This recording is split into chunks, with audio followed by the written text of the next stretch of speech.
Hello friends, कैसे हैं आप सब लोग। आई होप आप सब लोग अच्छे होंगे। एक बार फिर से वेलकम है आप सभी का हमारे YouTube channel study with Neeraj में। फ्रेंड्स, उत्तराखंड लोक सेवा आयोग यूकेपीएससी द्वारा लोअर पीसीएस के 113 पदों के लिए विज्ञापन जारी किया जा चुका है। आइए आज की वीडियो में जानते हैं इन पदों के लिए क्या अनिवार्य योग्यताएँ हैं, क्या इंस्ट्रक्शंस हैं। फ्रेंड्स, यहाँ पर देखिए, विज्ञापन प्रकाशन की जो तिथि है वो 13 दिसंबर 2024 से फॉर्म भरने स्टार्ट हो जाएंगे। ऑनलाइन आवेदन पत्र भरने की अंतिम तिथि 4 जनवरी 2025 रात्रि 12 बजे तक है, यानी कि 12 बजे तक आप फॉर्म भर सकते हैं 4 जनवरी 2024 तक। उसके बाद देखिए, आवेदन शुल्क यानी कि ऑनलाइन फ़ीस पेमेंट करने की जो अंतिम तिथि है वो 4 जनवरी 2025 है, और 4 जनवरी 2025 तक आप ऑनलाइन फ़ीस भी पे कर सकते हैं। और उसके बाद देखिए, ऑनलाइन आवेदन पत्र में संशोधन करने की अंतिम तिथि 10 जनवरी 2025 रात्रि 12 बजे तक, यानी कि यदि आपके जो ऑनलाइन आवेदन है उसमें किसी भी प्रकार का आप करेक्शन करना चाहते हैं तो आप 12 बजे तक कर सकते हैं, 10 जनवरी तक। ऑनलाइन आवेदन पत्र में संशोधन करने की, परिवर्तन करने की अंतिम तिथि, यानी कि ऑनलाइन आवेदन पत्र में किसी भी प्रकार का संशोधन करना चाहते हैं या किसी प्रकार का परिवर्तन करना चाहते हैं तो उसके लिए अंतिम तिथि जो है आपके पास 20 जनवरी 2025 रात्रि 12 बजे तक है।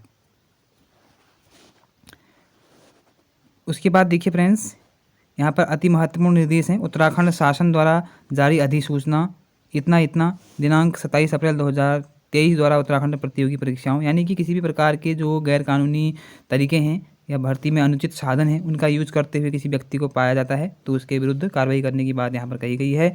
उसके बाद देखिए, यहाँ पर कह रहा है कि अभ्यर्थी अपने ऊर्ध्वाधर एवं क्षैतिज आरक्षण, यानी कि आपको किसी प्रकार का जो रिजर्वेशन है वो मिलता है तो उन श्रेणियों में अगर आप आते हैं तो उसका जो दावा है, क्लेम है, वो ऑनलाइन आवेदन पत्र में अवश्य करें। आरक्षण का यदि आप क्लेम नहीं करते हैं तो ऐसी दशा में क्या करता है कि आपको जो है न्यायालय द्वारा जो न्यायालय की शरण में जाना होगा और न्यायालय जो आदेश देगा वही आपके लिए मान्य होगा, ऐसा कहा गया है। उसके बाद देखिए, अभ्यर्थी यह सुनिश्चित कर लें कि वह ऑनलाइन आवेदन पत्र में भरे जाने की अंतिम तिथि तक विज्ञापन में वर्णित अनिवार्य शैक्षिक अर्हता अन्य योग्यताएं धारित करता हो, यानी कि जो ऑनलाइन आवेदन करने की अंतिम तिथि है तब तक आपके पास कोई भी सर्टिफिकेट, यानी कि आप जब यदि reserve category, SC, ST, OBC या फिर आप ईडब्ल्यूएस कैटेगरी में आते हैं तो आपके पास ये सारे सर्टिफिकेट्स ऑनलाइन आवेदन करने की अंतिम तिथि तक होनी चाहिए। विज्ञापन की शर्तानुसार वांछित अर्हताओं की पुष्टि न होने पर अभ्यर्थी को अनर्ह अभ्यर्थियों की श्रेणी में रखा जाएगा, यानी कि जो विज्ञापन में वर्णित इंस्ट्रक्शंस हैं यदि आपके उनके विरुद्ध जाते हैं, आपके पास वो दावे नहीं हैं तो आपको अनर्ह घोषित कर दिया जाएगा, यहाँ पर कह रहा है। उसके बाद ये सारी चीज़ें हैं, सारे इंस्ट्रक्शंस हैं, आप उनको पढ़ सकते हैं।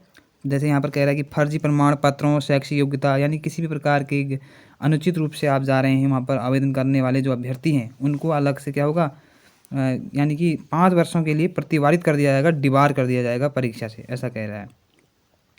और उसके बाद देखिए, प्रश्नगत परीक्षा हेतु मात्र ऑनलाइन माध्यम से ही क्या किए जाएंगे, आवेदन स्वीकार किए जाएंगे। यदि आप निर्धारित तिथि से अंतिम तिथि तक निर्धारित शुल्क भी जमा नहीं कर पाते हैं या फीस पे नहीं कर पाते हैं तो या उससे कम फीस पे करते हैं तो अभ्यर्थन आपका क्या होगा, वो स्वतः ही निरस्त हो जाएगा।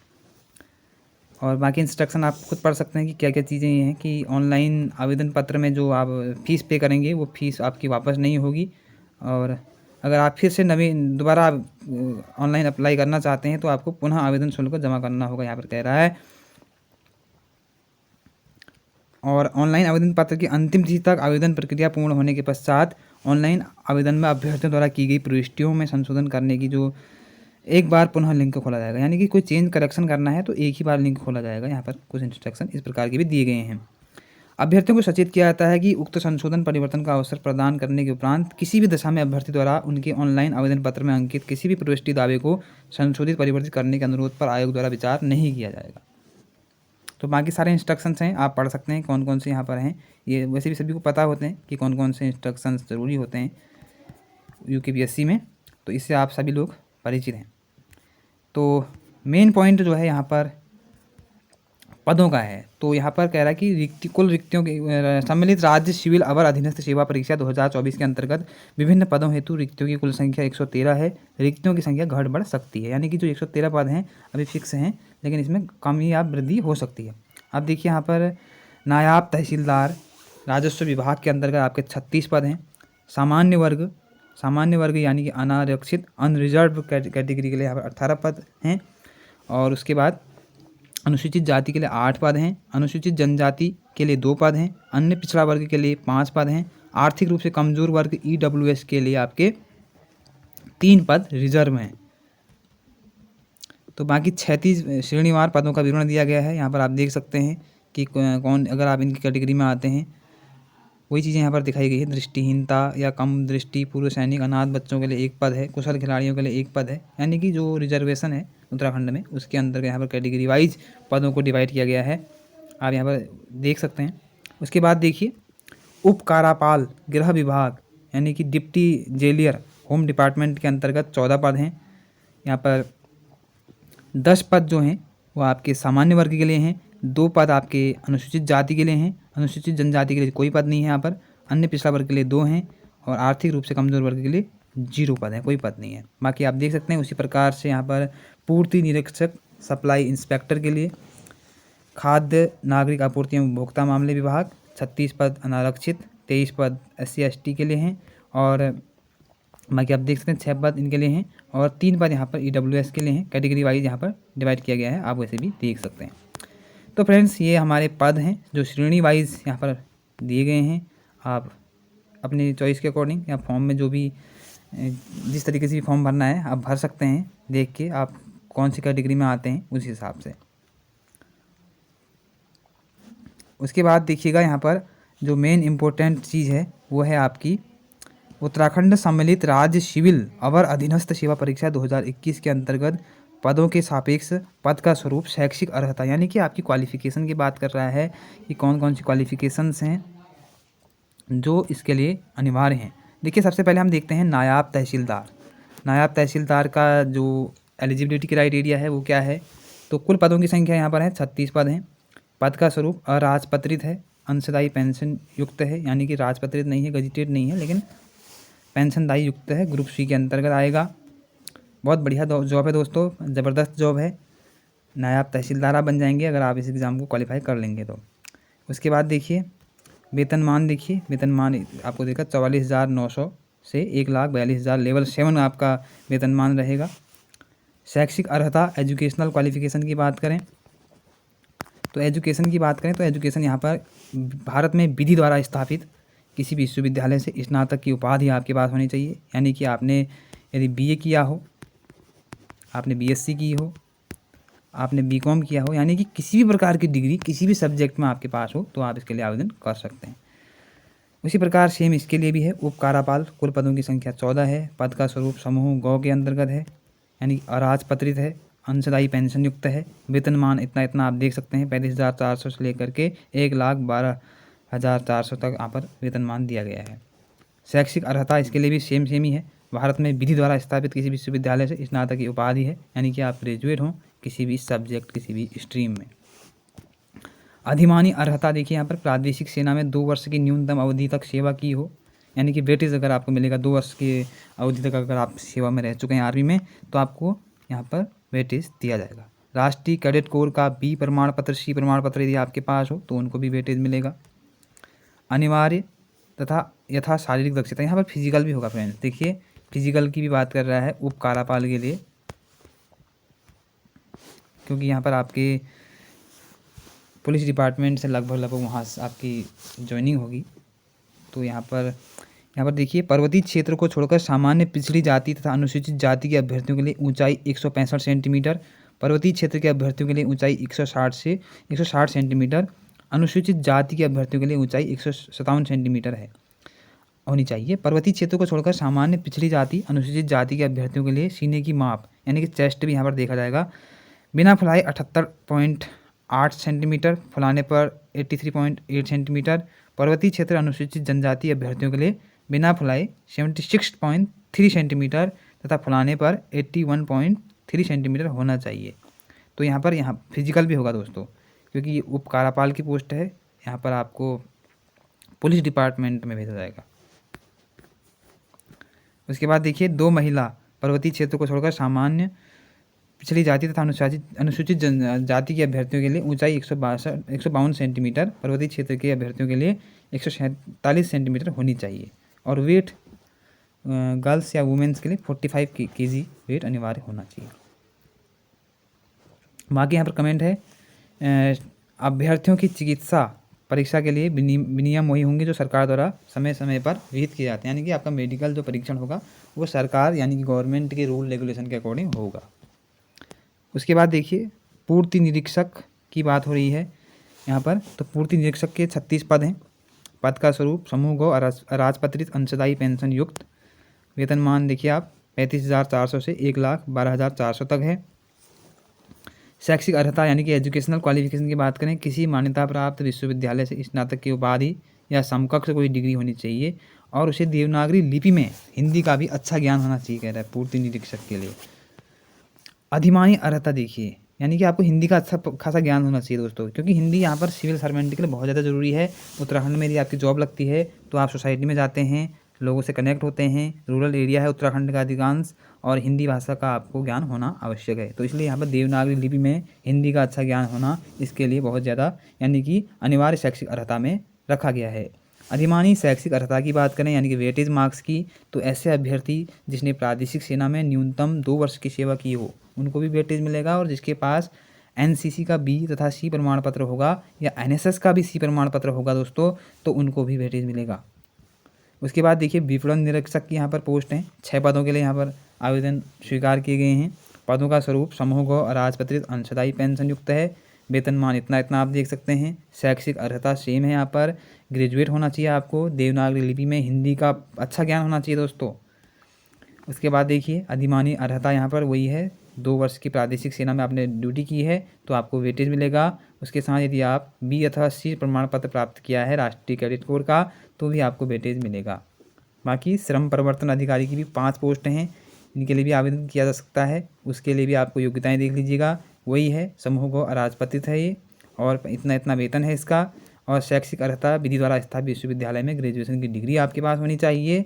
उसके बाद वेटेज सेम ही है आपके पास। यदि 2 वर्ष की आर्मी की सर्विस है, एक्स आर्मी मैन आप हैं, उसके बाद यदि आपके पास एनएसएस का बी सर्टिफिकेट है, नहीं सॉरी राष्ट्रीय कैडेट कोर एनसीसी का बी और सी सर्टिफिकेट प्राप्त है।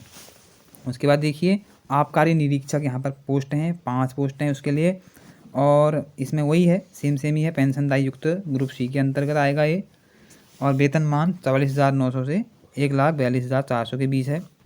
शैक्षिक अर्हता देखिए भारत में विधि द्वारा स्थापित किसी विश्वविद्यालय में ग्रेजुएशन की डिग्री आपके पास होनी चाहिए। बाकी वेटेज देखें, वेटेज भी यहाँ पर सेम ही है, एनसीसी का बी सर्टिफिकेट और एक्स आर्मी मैन आप हों। अनिवार्य शैक्षिक अर्हता, अनिवार्य शारीरिक अर्हता दोस्तों यहाँ पर भी फिजिकल होगा। किसके लिए होगा? आबकारी निरीक्षक के लिए, क्योंकि ये भी आपकी फिजिकली वर्क की ड्यूटी की जॉब है। देखिए फिजिकल आपका किस प्रकार का होगा, क्या क्राइटेरिया, इसको भी देख लेते हैं।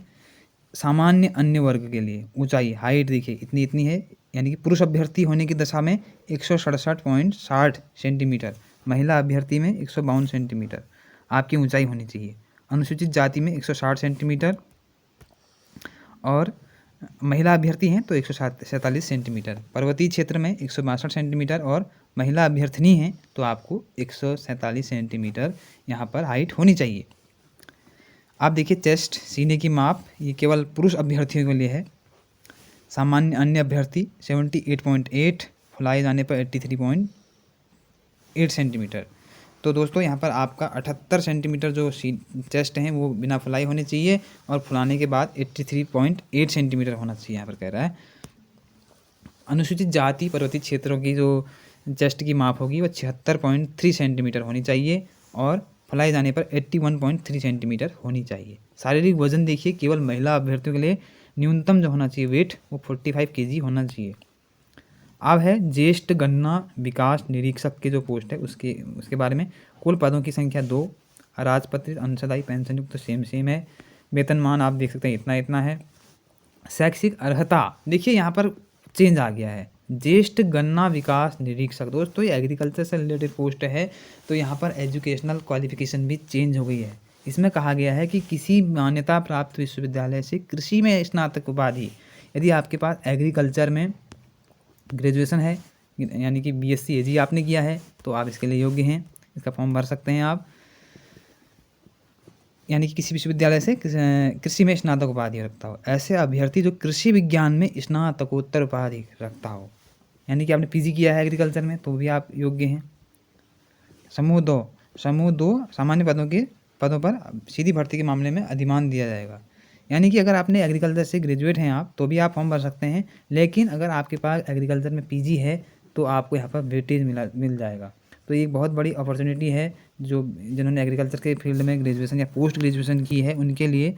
ज्येष्ठ गन्ना विकास निरीक्षक, हालांकि इसमें बहुत कम पोस्ट हैं, 2 पोस्ट हैं, लेकिन फिर भी जिसने किया है तो इसके लिए अप्लाई कर सकता है। अधिमानी अर्हता वेटेज की बात करें तो सेम ही है लगभग। बाकी एक्स सर्विसमैन को वेटेज मिलेगा और यहाँ पर एनसीसी का 20 सर्टिफिकेट आपने प्राप्त किया है तो उनको भी वेटेज मिलेगा। गन्ना विकास निरीक्षक, देखिए यहाँ पर भी वही क्वालिफिकेशन है। यहाँ पर कुल पदों की संख्या 6, वेतनमान आप इतना देख सकते हैं, पद का स्वरूप इतना। और शैक्षिक अर्हता आप देखिए, किसी विश्वविद्यालय से कृषि में स्नातक की उपाधि रखता हो, यानी कि यहाँ पर भी एग्रीकल्चर की डिमांड की गई है, ग्रेजुएशन की डिग्री होना चाहिए। और बाकी ऐसे अभ्यर्थी जिसने कृषि विज्ञान यानी कि एग्रीकल्चर में पीजी हो उसको वेटेज मिलेगा। बाकी अधिमानी अर्हता सेम ही है। यहाँ पर 2 वर्ष की न्यूनतम एक्स सर्विसमैन को मिलेगा आर्मी वाले, और राष्ट्रीय छात्र सेना एनसीसी का 20 सर्टिफिकेट प्राप्त किया हो तो उनको भी वेटेज मिलेगा। खंडसारी निरीक्षक के यहाँ पर 3 पद हैं, वेतनमान इतना, पद का स्वरूप ये आप देख सकते हैं। शैक्षिक अर्हता किसी विश्वविद्यालय से स्नातक की उपाधि, देवनागरी लिपि में कार्यकारी ज्ञान रखता। देखिए दोस्तों, हिंदी बहुत ज़्यादा ज़रूरी है। हिंदी देवनागरी लिपि है जो कि हमारे उत्तराखंड के समाज के अभिन्न अंग है और उत्तराखंड के समाज में प्रचलित है। तो हिंदी का ज्ञान आपको होना चाहिए। देवनागरी लिपि में आप वार्तालाप कर सकने में सक्षम हो, लेखन में सक्षम हो तो आप अप्लाई कर सकते हैं। अधिमानी अर्हता देखिए वही है लगभग एक्स सर्विसमैन, 2 वर्ष, राष्ट्रीय कैडेट कोर, भारत में विश्वविद्यालय से स्नातक की उपाधि रखता हो। किसके लिए है? खंडसारी निरीक्षक के लिए। ये सारी चीज़ें। विधि स्नातक, फ्रेंड्स यहाँ पर एक चीज़ गौर रखने योग्य है, विधि स्नातक की बात हो रही है, यानी कि आपने लॉ LLB वगैरह किया होगा तो आपको यहाँ पर वेटेज मिल जाएगा। किस पोस्ट में? देखिए खंडसारी निरीक्षक के लिए, क्योंकि यहाँ पर कुछ वेटेज की बात की गई है जो जिन लोगों ने LLB वगैरह की है, विधि स्नातक किया है, LLB या LLM कुछ भी किया होगा तो उनको यहाँ पर वेटेज मिल जाएगा। आयु सीमा देखिए दोस्तों, ये महत्वपूर्ण टास्क है। आयु सीमा न्यूनतम 21 वर्ष है, अधिकतम 42 वर्ष निर्धारित है। आयु गणना की विनिश्चायक तिथि 1 जुलाई 2024 है, अर्थात 1 जुलाई 2024 को अभ्यर्थी की न्यूनतम उम्र वो 21 वर्ष तथा अधिकतम 42 वर्ष से अधिक नहीं होनी चाहिए। तो फ्रेंड्स, आयु की जो गणना है 1 जुलाई 2024 से होगी, यानी कि 42 वर्ष से अधिक नहीं होनी चाहिए। अधिकतम आयु में छूट की बात है। विभिन्न श्रेणियों उप श्रेणियों अभ्यर्थियों उत्तराखंड शासन द्वारा समय समय पर निर्गत वर्तमान प्रचलित शासनादेशों के अनुसार उच्चतम आयु सीमा आरक्षण की श्रेणी के अनुसार छूट अनुमन्य होगी। यहाँ पर कह रहा है उत्तराखंड अनुसूचित जाति, उत्तराखंड अनुसूचित जनजाति, उत्तराखंड अन्य पिछड़ा वर्ग, शासनादेश संख्या इतना, दिनांक 21 मई 2005 द्वारा अधिकतम आयु सीमा में 5 वर्ष की छूट अनुमन्य है। यानी कि जो रिजर्व कैटेगरी SC ST वगैरह में आते हैं या OBC में आते हैं तो उनको 5 वर्ष की छूट यहाँ पर दी जाएगी। उत्तराखंड के स्वतंत्रता संग्राम सेनानी के आश्रित अभ्यर्थियों के लिए भी यहाँ पर 5 वर्ष की छूट है। उत्तराखंड दिव्यांग अभ्यर्थियों को यहाँ पर 10 वर्ष की छूट अनुमन्य है। बाकी आप देख सकते हैं कौन कौन से इंस्ट्रक्शंस हैं। मेन इंस्ट्रक्शन हमने आपको बता दिए हैं, यानी कि उच्च आयु सीमा संबंधी शर्तों को, यानी कि 3 वर्ष से अधिक न रखता वगैरह। यहाँ पर देखिए आप, अधिसूचना संख्या इतना, कार्मिक संख्या दिनांक 25 अप्रैल 1977 के अनुसार उत्तराखंड के पूर्व सैनिकों की अपनी वास्तविक आयु में सशस्त्र सेना में अपनी सेवा की अवधि कम करने की अनुमति दी जाएगी यदि परिणामजन्य आयु इस पद सेवा के निमित्त जिसके लिए वह नियुक्ति का इच्छुक हो विहित अधिकतम आयु सीमा 3 वर्ष से अधिक न हो गया है यहाँ पर। तो इसको आप देख सकते हैं। उसके बाद सारी चीज़ें आप पढ़ लीजिएगा जो इंस्ट्रक्शन है। अनिवार्य वांछनीय अर्हता, यानी कि कौन कौन सी अनिवार्य वांछित अर्हता है, ये देखिए आप यहाँ पर कह रहा है जो महत्वपूर्ण है। अभ्यर्थी वही, यानी कि ऑनलाइन आवेदन पत्र भरने के लिए आयोग की यहाँ से यहाँ तक बहुत इंपॉर्टेंट है। उत्तराखंड लोक सेवा आयोग की परिधि के बाहर समूह ग के भर्ती पदों हेतु आवेदन करने के लिए वही अभ्यर्थी पात्र होगा जिसने अपनी हाई स्कूल और इंटरमीडिएट अथवा इनके समकक्ष स्तर की शिक्षा उत्तराखंड राज्य में स्थित मान्यता प्राप्त संस्थानों से उत्तीर्ण की हो। दोस्तों आप यहाँ पर अदर स्टेट वाले भर सकते हैं, नहीं भर सकते हैं, ये टास्क है, इस पर कुछ कहना नहीं है, जल्दीबाजी होगी। लेकिन यहाँ पर स्पष्ट कहा गया है कि वही व्यक्ति ग्रुप सी के फॉर्म भरेगा जो उत्तराखंड राज्य में हाई स्कूल या इंटरमीडिएट परीक्षा उत्तीर्ण कर चुका हो, यानी कि उत्तराखंड में स्थित संस्थानों से। तो इसको आप देख लीजिएगा क्या एलिजिबल हैं आप, क्या आपने किया है या नहीं किया है। बाकी ये वैसे ज़्यादातर लोगों ने किया ही होगा जो उत्तराखंड के निवासी होंगे। बाकी देखने वाली बातें हैं, अपने हिसाब से आप देख सकते हैं अपनी सिचुएशन के अकॉर्डिंग। बाकी सारी चीज़ें हैं और भी नियम हैं, उनको आप पढ़ सकते हैं, लेकिन मेन हमने बता दिया आप लोगों को। और मेन चीज़ यहाँ पर यह है कि समूह ग के पद पर सीधी भर्ती हेतु वही अभ्यर्थी पात्र होगा जो किसी सेवा योजन एम्प्लॉयमेंट ऑफिस में आपका रजिस्ट्रेशन होना चाहिए, यानी कि किसी सेवा योजन कार्यालय में ऑनलाइन आवेदन पत्र भरने की अंतिम तिथि तक अवश्य रूप से रजिस्टर्ड होना चाहिए, पंजीकृत होना चाहिए एम्प्लॉयमेंट ऑफिस। जिसका नहीं है तो अभी आप कर सकते हैं, अभी आपके पास टाइम है तो इस दौरान भी आप कर सकते हैं, या आपके पास कोई सर्टिफिकेट नहीं है तो उसको भी आप बनवा सकते हैं। बाकी इतना आपको बता रखा है यहाँ पर, शासनादेश संख्या इतना अधीन राज्य की सेवाओं के अंतर्गत केवल उत्तराखंड राज्य की सेवाएं सम्मिलित हैं। आप इनको भी पढ़ सकते हैं, जो मेन इंस्ट्रक्शंस हैं मेन हमने आपको बता दिया है, उसको आप देख सकते हैं। उसके बाद आप देखिए नीचे जो मेन इंपॉर्टेंट है, ऑनलाइन आवेदन फॉर्म भरने की प्रोसेस आपको बता रखी है, इसको आप देख सकते हैं वेबसाइट पर जा कर के किस प्रकार से आपको फॉर्म फिल करना है। बाकी आपको फीस देखिए यहाँ पर अनारक्षित अनरिजर्व जो कैटेगरी है उसको 150 रुपये पे करने हैं। कुल मिला के आपका शुल्क जो है वो 172 रुपया है। उसके बाद आर्थिक रूप से कमज़ोर वर्ग 172 रुपया आपका टोटल फीस है। उत्तराखंड अनुसूचित जाति के लिए आपका 82 रुपया फीस है टोटल मिला के। और उसके बाद देखिए उत्तराखंड अनुसूचित जनजाति के लिए आपका 82 रुपया है। उसके बाद देखिए आप राजकीय गृहों में अनाथ बच्चों के लिए कोई शुल्क नहीं है। उत्तराखंड के अनाथ हैं जो राजकीय गृहों में अध्ययन कर रहे हैं। उत्तराखंड शारीरिक दिव्यांग के लिए 22 रुपये का शुल्क है टोटल। तो ये कुछ इंस्ट्रक्शंस हैं या रूल रेगुलेशन है जो विज्ञापन में वर्णित किए गए हैं, महत्वपूर्ण निर्देश हैं, आप इनको भी पढ़ सकते हैं। बाकी आपके जो प्रोसेस है सिलेक्शन प्रोसेस वो स्क्रीनिंग परीक्षा के माध्यम से होगी। पहले आपका प्री होगा, उसके बाद आपका मेंस होगा, यानी कि इसके लिए आपके ऑब्जेक्टिव टाइप क्वेश्चन पूछे जाएंगे, मल्टीपल चॉइस MCQ बेस्ड होंगे। प्रत्येक गलत उत्तर के लिए ऋणात्मक मूल्यांकन यानी कि माइनस मार्किंग भी इसमें होगी। किसी अभ्यर्थी द्वारा एक से अधिक प्रश्नों का उत्तर दिया जाता है तो माइनस मार्किंग होगी। बाकी यही कहा गया है, आप इसको भली भांति जानते हैं कि क्या प्रोसेस है। बाकी आप देख सकते हैं इसमें